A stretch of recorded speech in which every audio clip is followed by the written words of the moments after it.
두 주 전에 뉴저지에 이제 수업이 있어서 잠시 다녀왔습니다.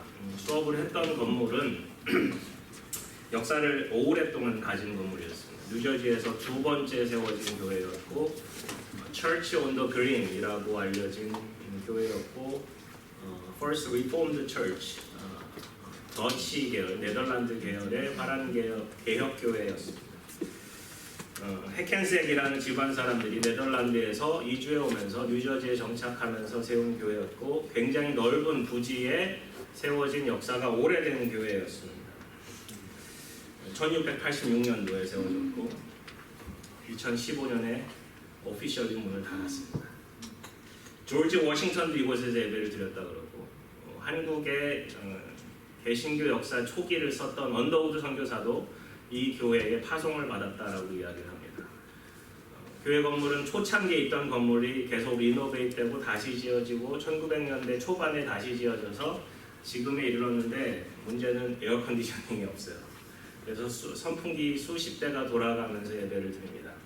지금은 한국교회 렌트가 되어져서 그곳에서 영광장로교회라는 곳이 예배를 드려지고, 저희가 그것을 빌려서 수업을 했습니다. 굉장히 역사도 오래되고 수많은 히스토리가 담긴 그곳에서 더 이상 그 교회가 예배를 드릴 수 없음이 좀 안타까웠습니다. 아쉬웠습니다. 왜 그랬을까 궁금하기도 하고, 주변 지역에 세워진 다른 교회, 에어컨디셔닝이 있는 교회와 합병을 해서 그랬는지 잘 모르겠습니다. 그 교회를 바라보고, 그 교회의 수많은 무덤들도 바라보고, 그 교회가 예전에 엄청나게 넓었는데 땅을 카운티에 이제 카운티 오피스와 법원으로 세워지는 것들을 기증을 하면서 그 교회는 지금에 이르렀다라고 이야기합니다. 돈도 많은 것 같아요. 그 집안 사람들의 돈이 아마 그대로 남겨져서 재단으로 남아져 있어서 한인교회에서는 렌트도 받지 않는다라고 이야기합니다. 교회는 없어지고 재단만 남은 형국입니다. 한국교회 미래를 이야기하며 우리는 모두 아쉬움과 안타까움을 금할 수 없습니다.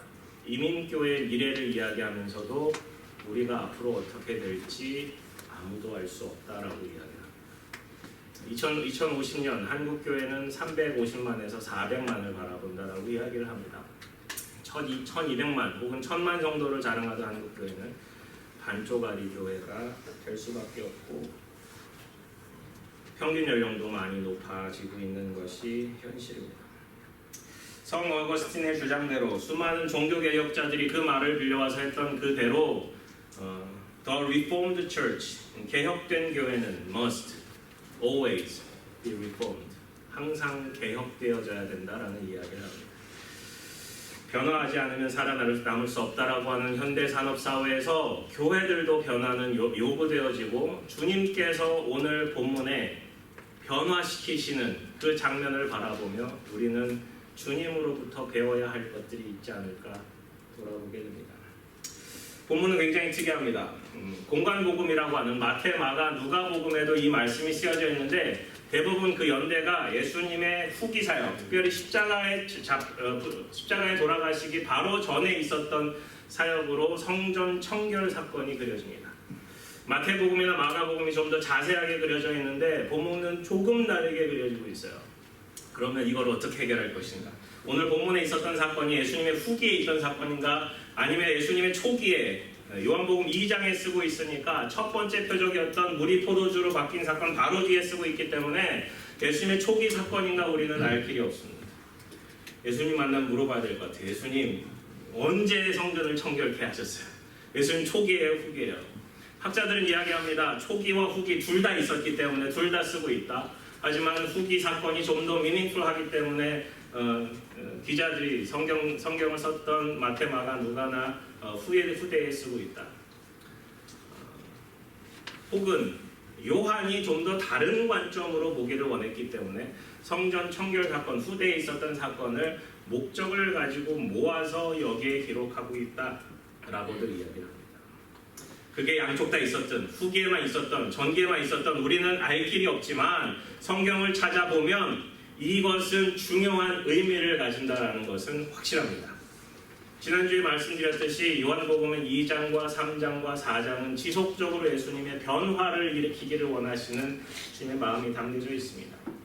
성전 청결 사건 혹은 성전 척결 사건이라고 이름되어지는 오늘 본문을 통해서 우리의 변화가 어떻게 이루어져야 되는가 같이 바라보기를 원합니다.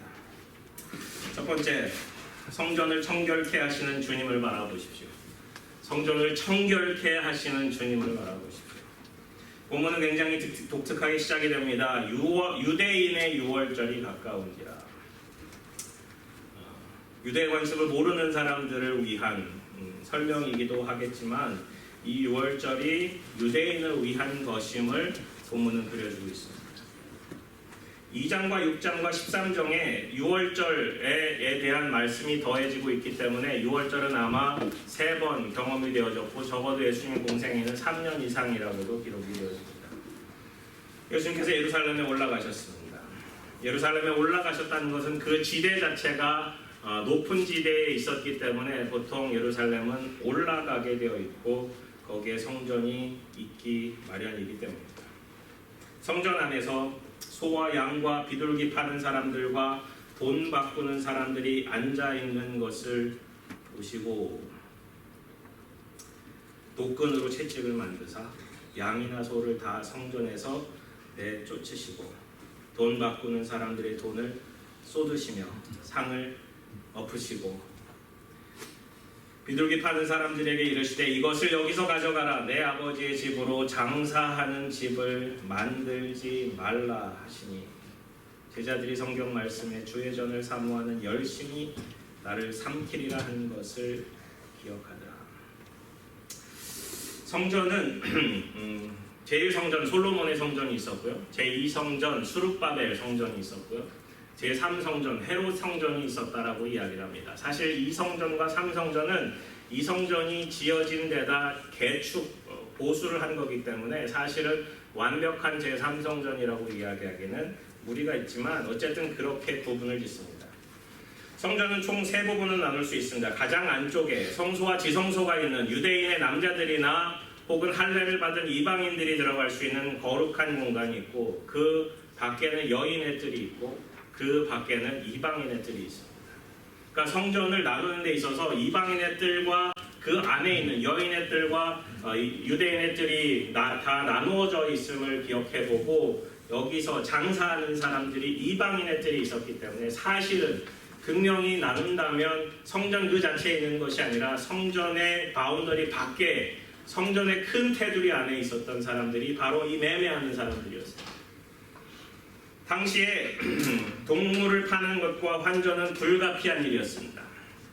소와 양과 비둘기는 성전 그 제사에 필요한 동물이었고 생각해보세요. 먼 거리에서 수많은 사람들이 몰려드는데 소와 양과 이제 비둘기를 가지고 오는데 흠이 없는 채로 드려져야 돼요.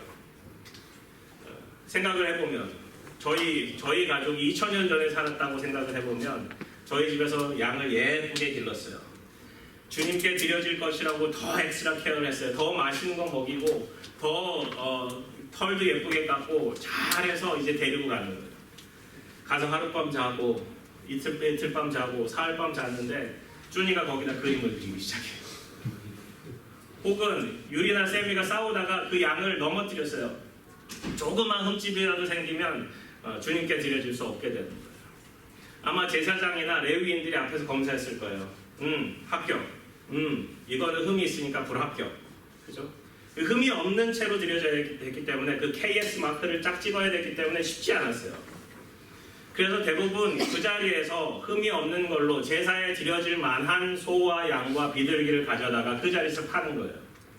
그 당시 성도들의, 그 당시 유대인들의 편리를 위해서. 그리고 성전세를 내야 되는데 그 당시 통용되었던 로마 화폐에 그 시저의 그림이 있기 때문에 합당하지 않다 그래서 은전으로 냈어요. 두로주화라고 여겨지는 순도 94% 이상의 세겔이라고 불려지는 이 두로의 세겔을 가지고 냈는데 앞면에는 헤라클레스, 뒷면에는 독수리를 형상화했대요. 왜 이 그리스의 이 신의 얼굴이 그려져 있는 것들을 성전세로 내는 것 자체가 저도 이제 편하지 않은데 그 당시도 편하지 않았겠죠. 하지만 그들의 컨비니언스를 위해서, 그들의 편리를 위해서 이러한 것들을 제한시켜 놓은 거예요.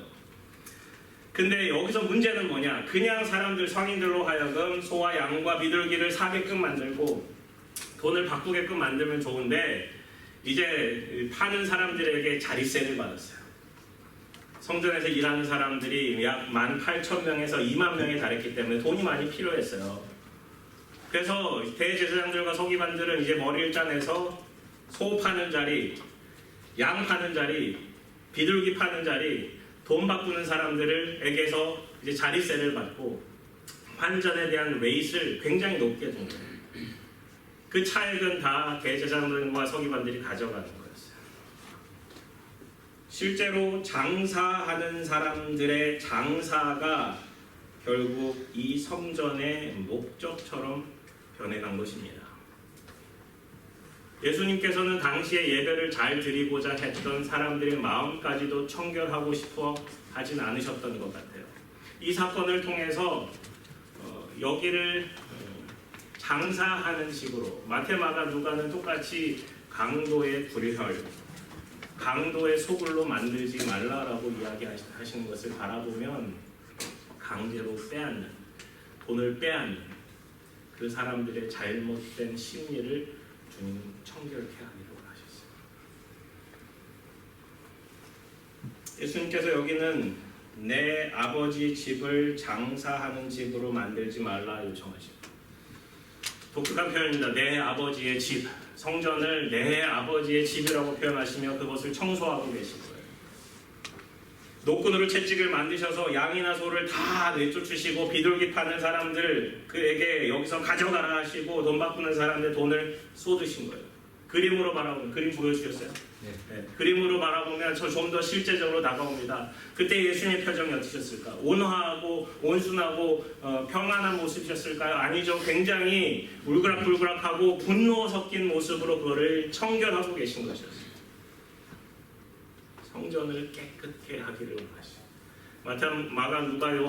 마태, 마가, 누가복음은 그 자리를 만민이 혹은 만민을 위해 기도하는 집으로 만들 것을 명하고 계십니다. 결국은 예수님께서 청결하신 그것은 무엇이냐? 결국 예배의 회복이에요. 성전의 온전한 목적의 회복이에요. 이 자리는 장사하는 집이 아니라 돈을 버는 수단이 아니라 하나님의 집임을, 기도하는 집임을, 예배하는 집임을 주님은 다시 회복시키기를 원하신 거예요. 4장에 이어지는 주된 주제는 하나님을 예배함이 무엇인가에 대한 이야기입니다. 예배를 어떻게 드려야 되는가? 신령과 진정으로 드려야 된다. 영과 진리로, 하나님의 말씀으로, 예수 그리스도를 중심으로 드려야 된다라는 것이 4장의 주된 가르침 중에 하나입니다. 결국은 예수님께서 이 자리가 어때야 되는가? 온전히 예배하는 그 자리로 회복하기를 원하신 거예요. 17절에 독특한 구절이 더해집니다. 제자들이 성경 말씀에 주의 전을 사모하는 열심히 나를 삼키리라 한 것을 기억하더라. 이것은 요한이 더한 거예요. 주님께서 주시고자 하는 말씀에 요한이 각주를 더한 거예요. 제자들이 생각했을 거예요. 주의 전을 사모하는 열심히 나를 삼키리라 한 것을 기억하더라. 여기서 가장 열심을 가지신 분은 주님이었어요. 사람들은 주님을 향한 열심보다는, 주님을 기대한 마음보다는 그 자리에서 장사에 열심을 다했어요. 결국은 하나님을 사모하는 열심이 나를 삼키라 했는데 거기에 주의 전을 사모하는 열심조차 보이지 않는 거예요. 예수님께서 보여주시는 이 청결 사건을 결국은 어떤 것이 주된 목적인가, 어떤 것이 하나님이 원하시는 바인가, 결국 우리는 찾아가야 한다는 것입니다. 우리에게 주는 메시지는 뭘까요? 예배를 드리고 있는 우리의 마음, 주의 전이라고 불려지는 우리의 육체 가운데 청결이 필요한 부분은 무엇일까요? 성전을 청결케 하는 주님은 우리의 마음을 청결케 하기를 원하십니다. 잘못된 열심을 드러내기를 원하십니다. 어떤 마음을 가지고 주님 앞에 나와서 열심을 품으십니까? 혹은 그 열심조차 다른 쪽으로 향해서 혹시 있지는 않으십니까? 결국 우리가 가져야 되는 열심은 주의 전 자체가 아니라 주님이라는 사실.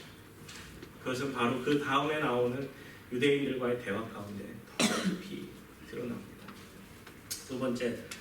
첫 번째 성전을 청결케 하신 주님을 바라봐야 하고요. 두 번째는 성전에 대한 잘못된 열심을 버려야 합니다. 우리의 잘못된 열심을 버려야 합니다. 이 유대인들이 대답하여 예수께 말하기를 내가 이런 일을 행하니 무슨 표적을 우리에게 보이겠는가? 네가 무슨 권세로 이 일을 하는가?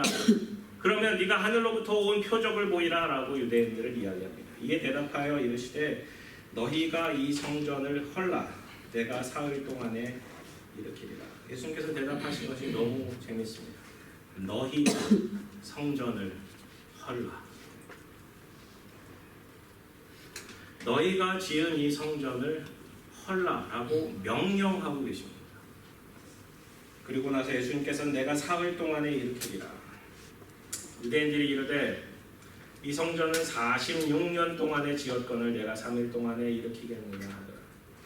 그러나 예수는 성전된 자기 육체를 가리켜 말씀하십니다.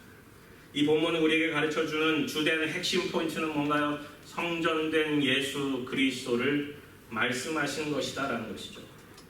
그리고 나서 22절에 또 한 번 각주가 더해집니다. 앞 부분에 각주가 더해졌던 것처럼 바로 22절에도 각주가 더해집니다. 죽은 자 가운데서 살아나신 후에야 제자들이 이 말씀하신 것을 기억하고 성경과 예수께서 하신 말씀을 믿었더라.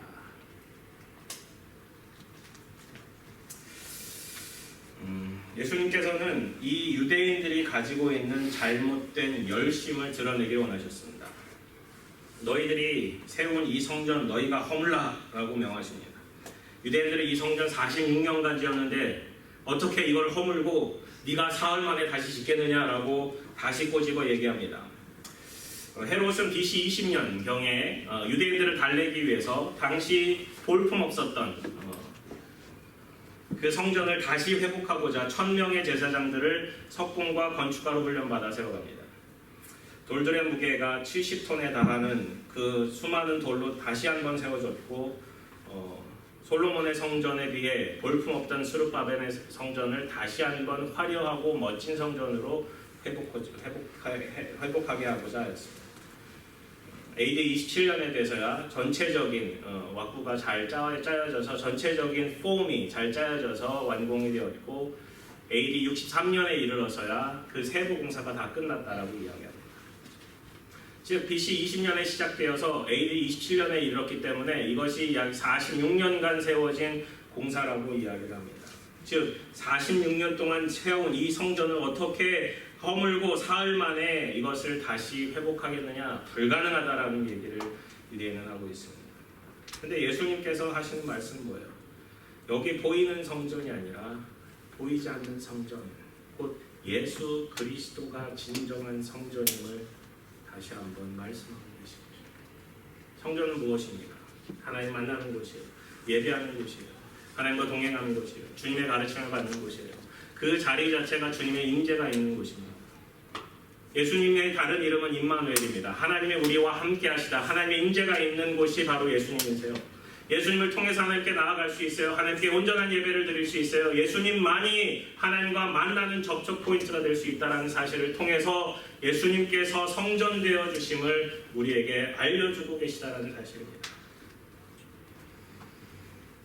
앞서 예수님은 성전을 청결케 하셨습니다.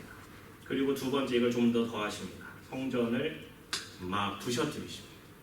너희들이 지은 이 성전이 너희가 자랑스러운 것이냐, 너희들의 자존심이냐, 너희들의 자랑거리냐, 이거를 부셔뜨려라. 그리고 내가 사흘 만에 그것을 다시 세울 것이다. 결국 예수님의 육체, 죽음과 부활을 통해서 세워지는 예수님의 성전 되심을 드러내 주신 것입니다. 제자들은 이런 말씀을 하신 예수님을 이해하지 못했어요. 제가 제자라 하더라도 이해하지 못했을 것이에요. 46년 동안 지은 이러한 멋진 성전, 모든 유대인들의 자랑거리가 되는 이 성전을 왜 무너뜨리라 하시고 사흘 만에 이것을 다시 짓겠다고 하시는 거예요. 당시 동원된 연인원만 18,000명이라고 이야기합니다. 수많은 사람들이 이 봉사에 들어갔어요. 결국 제자들은 예수님께서 죽은 자 가운데서 살아나신 후에야 이 말씀하신 것을 기억하고 성경과 예수께서 하신 말씀을 믿었다라고 쓰고 있습니다. 결국 오늘 본문을 통해서 우리에게 요청되어지는 바는 뭘까요? 우리 속에 잘못된 자존심, 예수님이 우리의 자랑이 아니라, 예수님이 우리의 자존심이 아니라 뭔가 something else면 그를 허물라 명하시는 것입니다. 허물라 명하십니다. 허물라 명하십니다.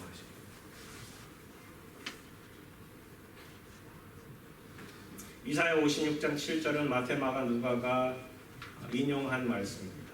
내가 곧 그들을 나의 성산으로 인도하여 기도하는 내 집에서 그들을 기쁘게 할 것이며 그들의 번제와 희생을 나의 제단에서 기꺼이 받게 되리니 이는 내 집은 만민이 기도하는 집이라 일컬음이 될 것이다.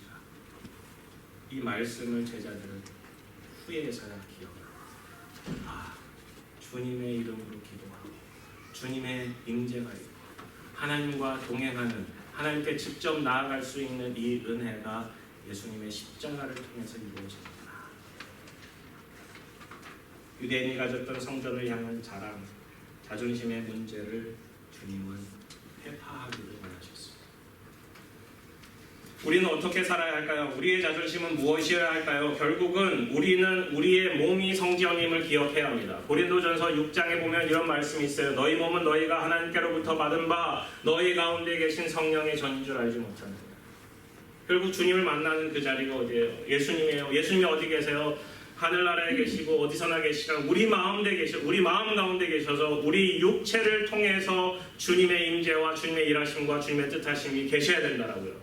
그것을 방해하는 모든 것을 청결케 하고 척결하는 것이 오늘 본문의 주의입니다. 결국 우리는 어떤 신앙을 가져야 할까요? 표적을 좇는 신앙이 아니라, 보기를 원하는 신앙이 아니라, 성전을 쓸데없는 세상의 것들을 자랑하는 신앙이 아니라 주님을 자랑하고 주님을 드러내는 신앙이 되어야 합니다. 세 번째 포인트로 인도합니다. 세 번째, 잘못된 믿음에서 벗어나야 할 것입니다. 23절은 앞서 말한 13절과 같은 내용들이 반복이 됩니다. 유대인의 유월절이 가까웠을 때 예루살렘을 올라가셨고 6월절에 예수님께서 예루살렘에 계셨습니다.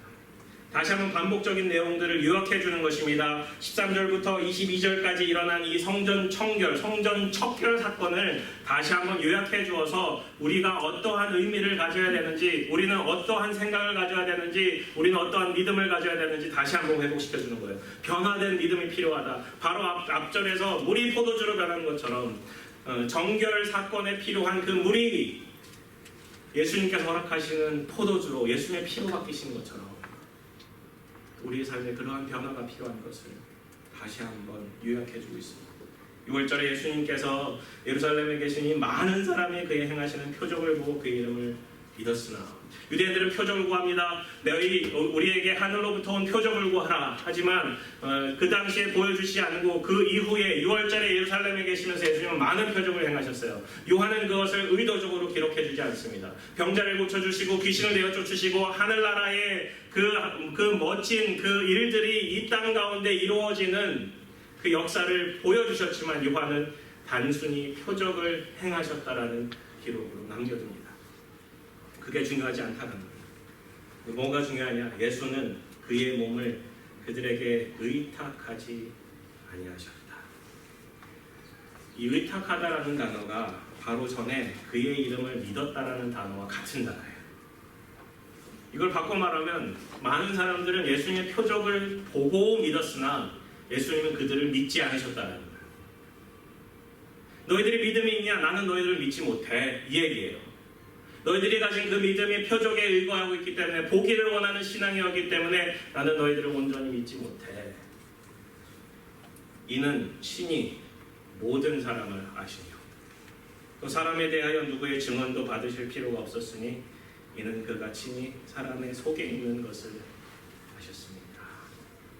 많은 성경학자들은 또 설교자들은 이 23절부터 25절의 구절을 니고데모와의 대화, 이 3장으로 갖다 붙여요. 저는 이 말씀이 3장보다는 2장이 더 맞다고 생각이 들어요. 예수님께서 변화시키기를 원하시는, 청결케 하기를 원하시는, 완전히 없애버리기를 원하시는 이 세 단계를 통해서 예수님은 그 속에 우리의 마음속에 무엇이 있는지 아신다라고 드러내고 계신 거예요. 많은 사람들이 표적을 보고 있다. 많은 사람들이 뭔가 기대를 가지고 뭔가 서프라이즈를 가지고 예수님을 믿었다라고 하지만 예수님은 그들을 믿지 않으셨다는 거예요.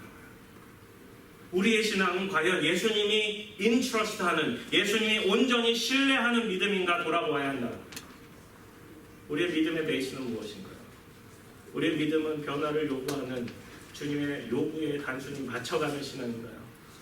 아니면 주님의 기대와 주님의 모든 아픔과 주님의 고통과 주님의 일하심과 주님의 사역을 함께 할 수 있는, 주님께서 우리를 믿고 맡기실 수 있는 그러한 믿음인가요?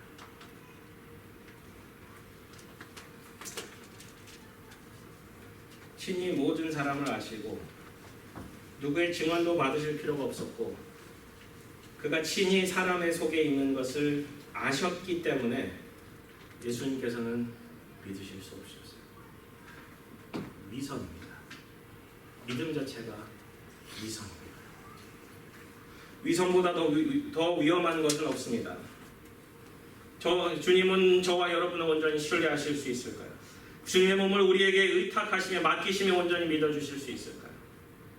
잠언 21장의 말씀처럼 사람의 행위가 자기 보기에는 모두 정직하여도 여호와는 심령을 감찰하시느니라. 사실 오늘 본문은 말라기 3장의 말씀의 완성이에요. 말라기 3장에 이런 말씀이 있어요. 만군의 여호와가 이르노라. 보라, 내가 내 사자를 보내리니 그가 내 앞에서 길을 준비할 것이요 또 너희가 구하는 바 주가 갑자기 그의 성전에 임하시리니 곧 너희가 사모하는 바 언약의 사자가 임하실 것이라. 그가 임하신 날에 누가 능히 당하며 그가 나타날 때 누가 능히 서리요. 그는 금을 연단하는 자의 불과 표백하는 자의 잿물과 같을 것이라. 깨끗게 하신다. 깨끗게 하신다. 그가 은을 연단하여 깨끗하게 하는 자 같이 앉아서 레위 자손을 깨끗하게 하되 금은같이 그들을 연단하리니 그들이 공의로운 제물을 나 여호와께 바칠 것이라. 주님께서 구하시는 것은 깨끗한 마음이라는 사실. 주님께 드려져야 되는 것은 연단되어진 순도 99.999%의 깨끗한 마음이라. 무엇이 필요합니까? 예수 그리스도의 보혈이 필요합니다. 예레미야 17장은 말합니다. 만물보다 거짓되고 심히 부패한 것이 마음이라 누가 능히 알리오마는 나 여호와는 심장을 살피며 폐부를 시험하고 각각 그 행위와 그 행실대로 보응하느니라. 성전이 죄와 악과 하나님에 대한 온갖 종류의 거짓들로 가득 차 있었습니다.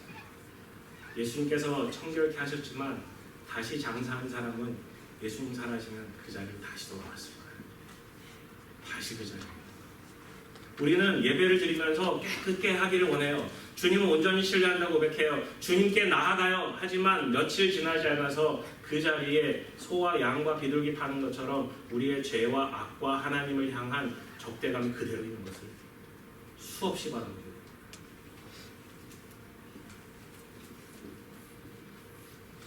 먹든지 마시든지 무엇을 하든지 다 하나님의 영광을 위하여 하라 그랬는데 우리에게는 하나님의 영광이 잘 보이지 않아요. 처음에 말씀드렸던 Church of the Green, 그 교회가 어떻게 되었는지는 잘 알 수 없어요. 그 교회 2층 가보니까 박물관처럼 되어져 있어요. 예배의 자리가 아니더라고요.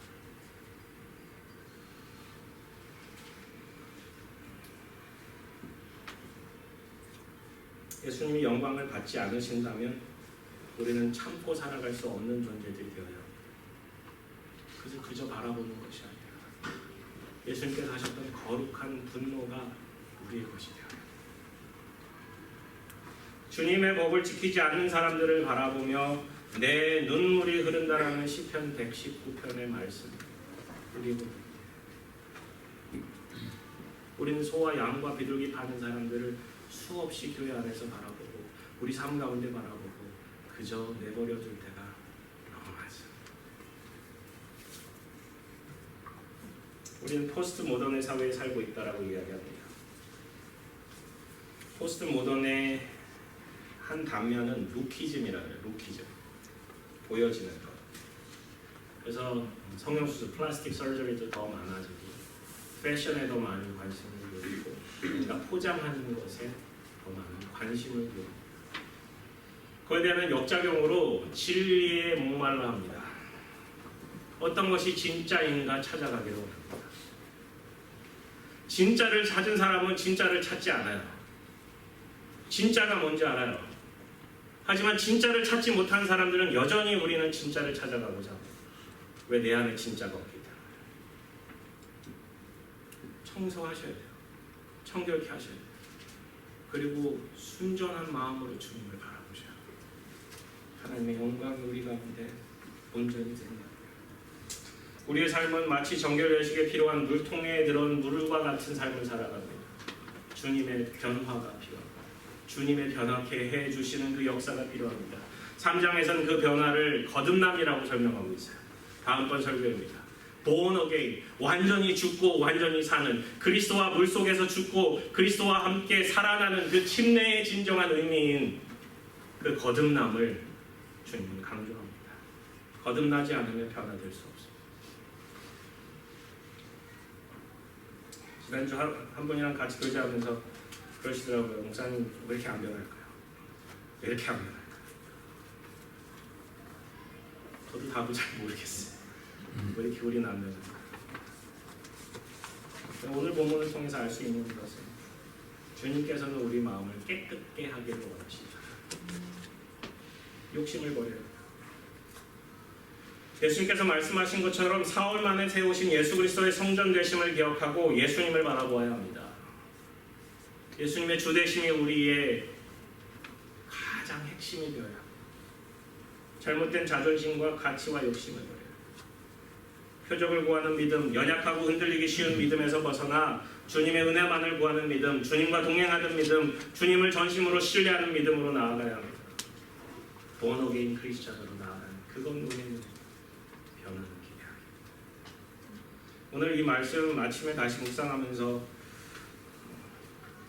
우리 예배 이 자리로 드리게 되잖아요. 하나님의 중요한 레슨이 있지 않을까 생각했습니다. 예배 드리는 자리가 어디가 됐건 주님을 바라보라. 예배 드리는 자리가 중요한 것이 아니라 주님을 바라보는 그것이 중요하다. 우리 마음을 감찰하시는 주님께서 우리에게 또 다른 삶의 레슨을 주지 않을까 생각합니다. 이 시간 함께 기도했으면 좋겠습니다.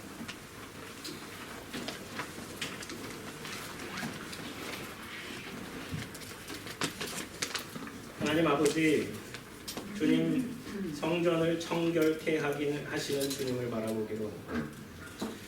주님께서는 우리 마음속에 있는 잘못된 욕심들, 잘못된 바람들, 그것을 깨끗게 하시며 주님의 영광을 구하기를 원하십니다.